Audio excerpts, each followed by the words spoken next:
48 heures après la présentation du plan d'action du gouvernement par le Premier ministre, les membres du Conseil national de transition sont réunis ce lundi 19 mai pour débattre sur les 8 axes qu'ils contiennent.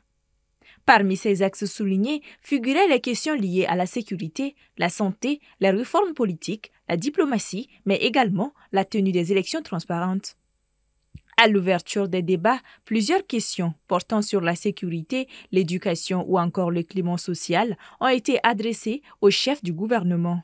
Mais cette communication gouvernementale, j'aimerais bien savoir qui la coordonne. Est-ce qu'elle a un plan de communication?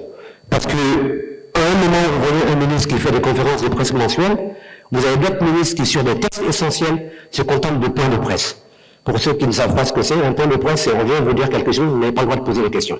Alors que dans une conférence de presse, vous avez le droit de le faire. Quelles sont les mesures prises par le gouvernement pour la réouverture prochaine des écoles fermées? Parmi les préoccupations figure aussi la double fonction de certains enseignants qui sont affectés dans les ministères, en plus de leur mission de dispenser les cours. Les conditions des Maliens vivant au centre du pays étaient aussi sur table. Les questions que j'ai posées, c'est par rapport à la dépolitisation de l'administration du Mali.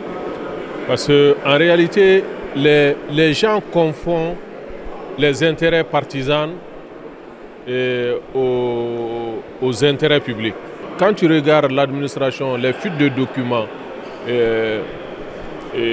la lourdeur administrative est due à cette gestion-là aujourd'hui. Mais il faut le dire, parce qu'aujourd'hui, les enseignants-chercheurs, quand les enseignants-chercheurs quittent les établissements, ils se retrouvent dans les bureaux. Les deux préoccupations ne peuvent pas aller ensemble.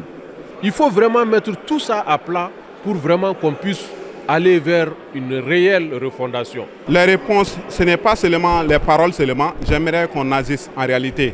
J'aimerais qu'on envoie des délégations pour voir réellement ce qui se passe sur le terrain et pouvoir apporter des solutions adéquates à tout ce qui se passe au centre du pays, surtout dans la région de Bandiagara, ce qui se passe, et ainsi que partout au Mali. Partout où il y a des situations, au lieu de parler, j'aimerais qu'on se rende sur les lieux pour pouvoir vraiment apporter des solutions adéquates. À noter que les membres entendent la pleine prise en compte de leurs préoccupations afin de répondre comme il se doit aux aspirations des populations maliennes.